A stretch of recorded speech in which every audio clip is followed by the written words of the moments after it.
বাজারে আলুর যোগান ঘিরে আশঙ্কা, আচমকাই বড় সিদ্ধান্ত মুখ্যমন্ত্রী মমতার। আলু রপ্তানি নিয়ে জটিলতার জেরে কর্মবিরতিতে যান ব্যবসায়ীরা। এদিকে কর্মবিরতি তুলতে বড় সিদ্ধান্ত নিলেন মুখ্যমন্ত্রী মমতা বন্দ্যোপাধ্যায়। এই আবহে আবার রাজ্যে আলুর দাম নিয়ন্ত্রণে রাখার কথাও বলেন তিনি। এই আবহে শেষ পর্যন্ত সাধারণ মানুষ কিছুটা স্বস্তি পাবে। পশ্চিমবঙ্গের বাজারে আলুর যোগান নিয়ে ফের আশঙ্কা তৈরি হতেই বড় সিদ্ধান্ত নিলেন মুখ্যমন্ত্রী মমতা বন্দ্যোপাধ্যায়। ভিন রাজ্যে আলু রপ্তানির ঘিরে জটিলতা তৈরি হওয়ায় কর্মবিরতিতে নেমেছিলেন প্রগতিশীল আলু ব্যবসায়ী সমিতির সদস্যরা। এই আবহে গতকাল নবান্নে বৈঠক বসেন। সেই বৈঠকে আচমকা পৌঁছে যান মুখ্যমন্ত্রী মমতা বন্দ্যোপাধ্যায়। এরই পরে তিনি এক বড় সিদ্ধান্ত নেন। উল্লেখ্য, এর আগেও ভিন রাজ্যে আলু রপ্তানি করতে গিয়ে পুলিশি বাধার মুখে পড়তে হয়েছিল ট্রাক চালকদের। এই আবহে গত 20 জুলাই রাজ্য জুড়ে কর্মবিরতির ডাক দেয় প্রগতিশীল আলু ব্যবসায়ী সমিতি। তখন 5 দিন ধরে চলে সেই কর্মবিরতি। রাজ্যের বাজারে সেই সময় আলুর দাম বেড়েছিল লাফিয়ে লাফিয়ে। আর এখনও একই অভিযোগ, ফের কর্মবিরতিতে নেমেছিলেন আলু ব্যবসায়ীরা। আলু ব্যবসায়ীরা কর্মবিরতির জেরে রাজ্যের বাজারে আলুর যোগান নিয়ে আশঙ্কা তৈরি হয়। এই পরিস্থিতিতে গত মঙ্গলবার নবান্নে বৈঠক করেন মুখ্য সচিব বিপি গোপালিকা। স্টাক ফোর্স ও আলু ব্যবসায়ী সমিতির প্রতিনিধিরা ওই বৈঠকে ছিলেন। নবান্নের কনফারেন্স হলে সেই বৈঠক চলাকালীন সেখানে উপস্থিত হন মুখ্যমন্ত্রী মমতা বন্দ্যোপাধ্যায়। প্রসঙ্গত, বিগত কয়েক সপ্তাহ ধরে আলুর দাম আকাশ ছুঁয়েছে। আর তারই মধ্যে ভিন রাজ্যে আলু রপ্তানি করতে গিয়ে বাধার মুখে পড়েছেন ব্যবসায়ীরা। এই আবহে গত 20 জুলাই 5 দিনের জন্য কর্মবিরতি পালন করেছিল ব্যবসায়ী।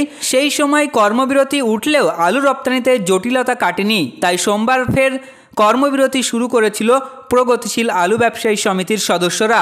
এই আবহে মঙ্গলবার ডাক দিয়েছিলেন মুখ্য সচিব। সেই বৈঠকে ছিলেন কৃষি বিপণন মন্ত্রী বেচারাম মান্না। এছাড়াও রাজ্যের প্রত্যেক জেলার জেলা শাসক, স্টাক ফোর্স এবং আলু ব্যবসায়ীও সেই বৈঠকে ছিলেন। বৈঠক শুরু হবার পরই সেখানে চলে আসেন মুখ্যমন্ত্রী মমতা বন্দ্যোপাধ্যায়ও। কর্মবিরতি তুলতে আলু রপ্তানির ক্ষেত্রে ব্যবসায়ীদের অনুমতি দেন মুখ্যমন্ত্রী। যদিও রাজ্যের বাজারে আলুর দাম যাতে নিয়ন্ত্রণ থাকে সেদিকেও নজর রাখার কথা বলেন মুখ্যমন্ত্রী। এক সপ্তাহ পরে সেই বিষয় খতিয়ে ফের বৈঠক হবে। যদি বাজারে আলুর মূল্য বৃদ্ধি পায় তাহলে ফের এই নিষেধাজ্ঞা আবার জারি করা হবে। বাইরের রাজ্যে আলু পাঠানো বন্ধ করা হবে এবং একটি শর্তের মাধ্যমে বাইরের রাজ্যে আলু রপ্তানির কথা বলেছেন। যদি পার্শ্ববর্তী 2 রাজ্য উড়িষ্যা ও আসাম, সেখানকার মুখ্যমন্ত্রী যদি পশ্চিমবঙ্গ রাজ্য সরকারের কাছে আলু চেয়ে আবেদন জানায় তবেই এখান থেকে উত্তরবঙ্গ থেকে 1 মেট্রিক টন আলু আসামে যাবে এবং দক্ষিণবঙ্গ থেকে 1 মেট্রিক টন আলু উড়িষ্যায় যাবে। এমনটাই সিদ্ধান্ত দিলেন মুখ্যমন্ত্রী মমতা বন্দ্যোপাধ্যায়। এবার আমরা জেনে নেব আজ গোটা পশ্চিমবঙ্গে বিভিন্ন জেলায় আলুর বাজার দর কি রয়েছে। আজ বাঁকুড়া সদরের জ্যোতি আলুর দাম রয়েছে 2400 টাকা থেকে 2500 টাকা কুইন্টাল। বীরভূমের রামপুরহাটের জ্যোতি আলুর দাম রয়েছে 2250 টাকা থেকে 2350 টাকা কুইন্টাল। দক্ষিণ দিনাজপুরের বালুরঘাটে লোকাল আলুর দাম রয়েছে 2300 টাকা থেকে 2500 টাকা কুইন্টাল। দার্জিলিংয়ের কৃষিয়াংয়ের লোকাল আলুর দাম রয়েছে 3100 টাকা কুইন্টাল। মুর্শিদাবাদের বেলডাঙাতে জ্যোতি আলুর দাম রয়েছে 2450 টাকা থেকে 2550 টাকা কুইন্টাল। মুর্শিদাবাদের কান্দিতে জ্যোতি আলুর দাম রয়েছে 2440 টাকা থেকে 2570 টাকা কুইন্টাল। পশ্চিম বর্ধমানের আসানসোলে জ্যোতি আলুর দাম রয়েছে 2380 টাকা থেকে 2440 টাকা কুইন্টাল।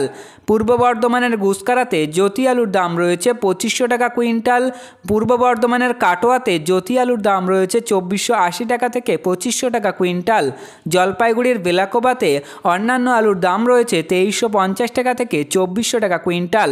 তো প্রিয় চাষি ও ব্যবসায়ী বন্ধুরা, এই ছিল আজকের আলুর গুরুত্বপূর্ণ খবর। পরবর্তী এ ধরনের গুরুত্বপূর্ণ খবরগুলি পেতে আমাদের চ্যানেলটিকে সাবস্ক্রাইব করুন, পাশে থাকা ঘন্টাটি বাজিয়ে রাখুন এবং আপনার ব্যক্তিগত মতামত আমাদের ভিডিওর নিচে কমেন্ট সেকশনে জানাতে পারেন।